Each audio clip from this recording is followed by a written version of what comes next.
मुअज़्ज़िज़ दोस्तों, इस वक्त दुनिया के तकरीबन तमाम ममालिक में लोकल बसों का इस्तेमाल किया जाता है, जिनमें लाखों करोड़ों लोग सुबह शाम सफर करते हैं। अगर हम पाकिस्तान में इस्तेमाल होने वाली बसों के बारे में बात करें तो हमें पाकिस्तान में बिल्कुल आम सी बसें देखने को मिलती हैं। लेकिन चाइना ने अपनी एडवांस टेक्नोलॉजी की मदद से ट्रांसपोर्ट का निजाम भी बिल्कुल बदल कर रख दिया है। इससे पहले कि हम आपको चीनी टेक्नोलॉजी को तरक्की की तरफ गामजन होने वाले रास्ते पर ले चलें, आपको बता दें कि कुछ सालों कबल चाइना दुनिया का सबसे बदतरीन हालत वाला मुल्क था, जहां रोजाना की बुनियाद पर लाखों अफराद अशियाए खुर्दो नोश की कमी की वजह से मर रहे थे। इसके अलावा चीन में बड़े पैमाने पर कोयले की कानें मौजूद होने की वजह से यहां की आबो हवा गर्दो गुबार और धुएं से अटी रहती थी, जिसकी वजह से बहुत सारी बीमारियां पैदा हो रही थी। लेकिन चीनी हुकूमत ने इस मसले का हल निकालते हुए इन मसाइल को बढ़ने से रोकने के इकदाम करना शुरू कर दिए, और इस काम को पूरा करने के लिए उन्होंने एक बड़ी रकम भी खर्च की। चीनी हुकाम ने कोयले से पैदा होने वाली एनर्जी को खत्म करके इसकी जगह बड़े बड़े सोलर फार्म्स खोल दिए, जिसकी एनर्जी को आम फर्द इस्तेमाल कर सके। चाइना गवर्नमेंट का यह फैसला इनके मुल्क के लिए बहुत ज्यादा फायदेमंद साबित हुआ और इन्हें बिजली पैदा करने का साफ शफाफ और कम खर्च जरिया मिल गया। आज चाइना बिजली से बनी अशिया को दुनिया भर में फरोख्त करने की वजह से मशहूर है। इन्हीं में से एक बिजली से चलने वाली बसों का कारोबार भी है, जो आज के दौर में चाइना में बहुत ज्यादा तरक्की कर रहा है। अमेरिका की न्यूज एनालिटिक्स कंपनी के मुताबिक हर 5 हफ्तों में चाइना की फैक्ट्रीज में 9,500 से भी ज्यादा इलेक्ट्रिक बसें बनाई जाती हैं। अगर दुनिया भर में गैस और पेट्रोल पर चलने वाली गाड़ियों को गिने तो ये कमोबेश 3 मिलियन गाड़ियां बनती हैं, और इनमें से 4 लाख गाड़ियां ऐसी हैं जो बिजली पर चलती हैं, और ये सभी की सभी चाइना में तैयार हुई हैं। इसके अलावा चाइना में अब ऐसी रोबोटिक बसें भी तैयार की जा रही हैं जिन्हें बिना ड्राइवर के भी चलाया जा सकता है। यहां तक कि चाइना के स्कूलों में पढ़ने वाले तालिब इल्मों ने भी ऐसी कमाल की छोटी गाड़ियां बना डाली हैं जिन्हें देखकर इंसान हैरान रह जाता है। मुअज़्ज़िज़ दोस्तों, इसी तरह चीन ने ऐसी मुसाफिर ट्रेन भी तैयार कर ली है जो पटरियों पर चलने की बजाय सड़क पर चलेगी, और इसकी एक खास बात यह है कि इसे चलाने के लिए किसी ड्राइवर की जरूरत भी नहीं होगी। Chinese rail transit firm CRRC के मुताबिक ट्रेन, बस और ट्राम की खसूसियात की हामिल ये ट्रेन मुकम्मल तौर पर बिजली पर चलती है, जिसे स्मार्ट बस का नाम दिया गया है, और एक मरतबा चार्ज होने के बाद ये 40 किलोमीटर का फासला तय करने की सलाहियत रखती है। स्मार्ट बस के पहले मॉडल में 3 डिब्बे रखे गए हैं, जिसमें 300 मुसाफिरों के बैठने की गुंजाइश है, और मुस्तकबिल करीब में मुसाफिरों की गुंजाइश को 500 तक बढ़ा दिया जाएगा।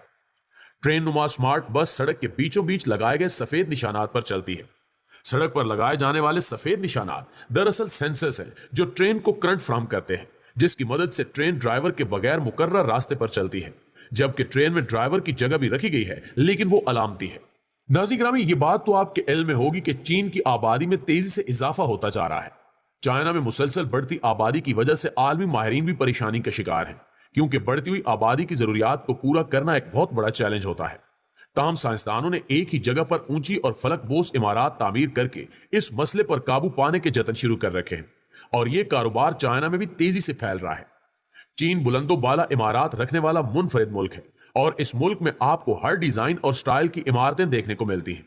लेकिन आपको यह जानकर मजीद हैरत होगी कि चाइना में इंसानों के रहने के अलावा फसलें काश्त करने के लिए अमूदी बुलंदो बाला इमारत तामीर की जाती हैं।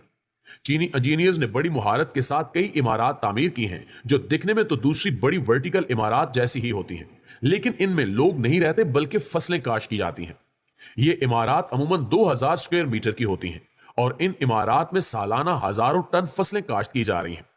इन फार्म्स में सब्जियों और फलों को अलग अलग फ्लोर्स में रखकर काश्त किया जाता है, जिनमें इन्हें बिल्कुल कुदरती माहौल दिया जाता है। जब कोई किसान फसल उगाता है तो उसे यह डर होता है कि इसकी फसल को कीड़ा न लग जाए और उसकी फसल खराब ना हो जाए, लेकिन इन वर्टिकल फार्म्स में इस तरह का भी कोई खतरा नहीं होता। इसलिए ये फार्म्स चाइना और दूसरे कई ममालिक में बहुत तेजी के साथ फैल रहे हैं।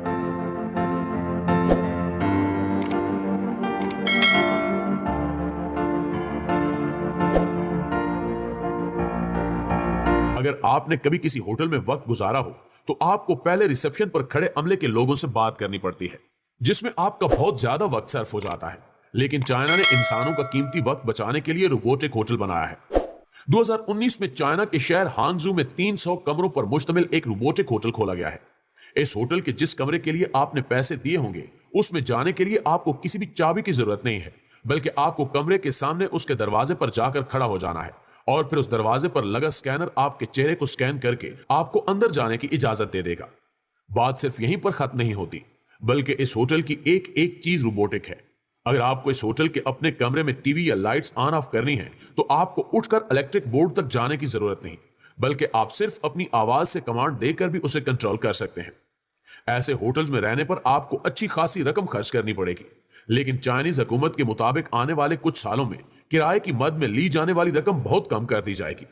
क्या आप भी रोबोटिक होटल में क्याम के ख्वाहिशमंद हैं? कमेंट करके हमें भी जरूर बताइएगा। मुअज़्ज़िज़ साथियों, अगर वालिदैन ये वीडियो देख रहे हैं तो इस बात को ज्यादा बेहतर समझ सकते हैं कि जब छोटे बच्चे स्कूल जाने लगते हैं तब वो आए दिन कुछ न कुछ नया सीखते हैं और इसके बारे में घर आकर अपने वालिदैन से पूछते हैं। इन पर ऐसे ऐसे सवालात की बारिश कर देते हैं जिनके जवाबात इनके वालिदैन के पास भी नहीं होते। इसलिए चाइना ने एक ऐसा रोबोट बनाया है जिसमें बच्चों के तमाम सवालात के बारे में मालूमात और जवाबात महफूज किए गए हैं, जिसकी मदद से बच्चों को ज्यादा से ज्यादा सीखने में मदद मिलती है और इनका तजस्सुस भी खत्म हो जाता है। इस रोबोट को इस वक्त चाइना के कई स्कूलों में तजर्बे के तौर पर रखा गया है, जो कि काफी कामयाब होता दिखाई दे रहा है।